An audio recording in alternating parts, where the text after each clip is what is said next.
Yang berhormat Datuk Speaker, kita tentu sekali dapat melihat kesan yang pada masa kini, fast forward, hukum Islam dan bidang kuasa mahkamah syariah telah diasing dan semakin diperkecilkan peranannya dan dihadkan kepada perkara-perkara peribadi sahaja seperti perkahwinan, perceraian dan pewarisan harta pusaka.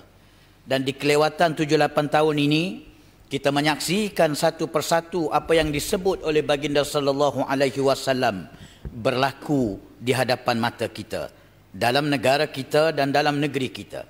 Satu persatu simpulan sendi-sendi agama dipatahkan dan dirungkaikan akibat serangan litigasi strategik yang bertali arus dan tidak pernah berhenti. Pada tahun 2018, kita mendengar Mahkamah Persekutuan dalam kes Indira Gandhi menafsirkan perkataan parent sebagai bermaksud ibu dan bapa, wajib kedua-duanya, justru mematahkan sendi agama Islam dalam hal pemelukan agama Islam oleh salah seorang pasangan, agama anak oleh salah seorang pasangan yang memeluk Islam.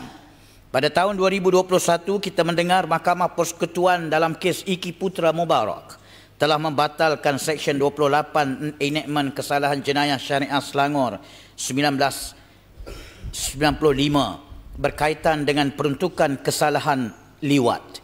Sedi kedua Enactment Syariah Islam dirungkaikan. Pada tahun 2022, kita mendengar Sisters Islam mencabar fatwa Kerajaan Negeri Selangor dan telah mempengaruhi Mahkamah Persekutuan untuk memutuskan bahawa kuasa kehakiman syariah yang diperuntukkan melalui Seksyen 66A telah dibatalkan. Satu lagi sendi syariah telah dirungkaikan. Pada 18 April 2023, kita mendengar bagaimana penarikan balik rayuan dalam kes Kalimah Allah, dalam kes Jil Island, dilakukan oleh Kerajaan Madani dengan menarik balik suatu rayuan yang telah difairkan pada 12 Mac 2020, dan dengan itu telah menyebabkan penghakiman Mahkamah Tinggi Shah Alam yang membatalkan perkeliling Kementerian Dalam Negeri berkaitan pengharaman penggunaan 4 kalimah suci Islam sebagai muktamad. Dengan itu sehingga kini sudah hampir setahun negara berada dalam kelompangan dalam pengharaman penggunaan kalimah suci Islam Allah, Baitullah, Kaabah dan solat. Hampir setahun Kerajaan Persekutuan masih terkapai-kapai untuk memperkenalkan semula peruntukan tersebut. Pada 9 Februari 2024, kita semua maklum bahawa 8 daripada 9 hakim Mahkamah Persekutuan telah membenarkan cabaran perlembagaan yang dibawa melalui petisyen Ni Elin Zurina dan anaknya Tengku Yasmin Natasha. Keputusan ini telah membatalkan 16 daripada 49 peruntukan utama dalam Enactment Kesalahan Jenayah Syariah 1/2019 yang berkait langsung dengan syariah takzir yang memberikan bidang kuasa kepada Mahkamah Syariah dalam negeri Kelantan untuk menguatkuasakan kesalahan takzir. Hampir 1/3 daripada peruntukan kesalahan ini bersepai menyembah bumi. Simpulan demi simpulan sendi-sendi agama Islam dalam negeri ini dirungkai dan dipatah-patahkan. Dewan Yang Mulia ini sewajarnya merasa sangat kesal dan sangat berduka cita di atas keputusan ini.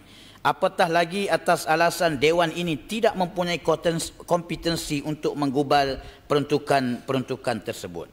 Yang berhormat Datuk Seri Ahmadi Raja Datuk Speaker, setelah meneliti alasan penghakiman majoriti Mahkamah Persekutuan setebal 88 muka surat, khususnya berkaitan alasan pembatalan bagi setiap 16 seksyen yang dibatalkan, saya percaya masih terdapat ruang penambahbaikan, pengkhususan bagi peruntukan-peruntukan yang bersifat umum dan tidak jelas definisinya, serta semakan semula semua peruntukan yang dibatalkan.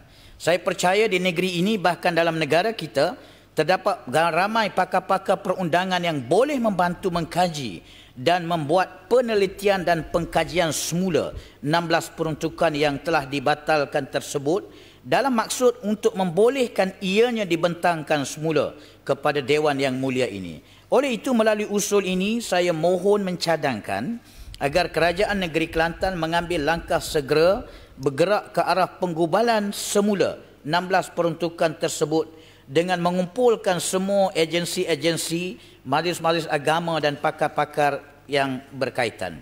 Sungguh pun Mahkamah Persekutuan telah membatalkan 16 peruntukan tersebut atas alasan kompetensi Dewan. Namun dalam perjuangan memperkasakan enactment syariah, kita tidak sewajarnya menyerah kalah.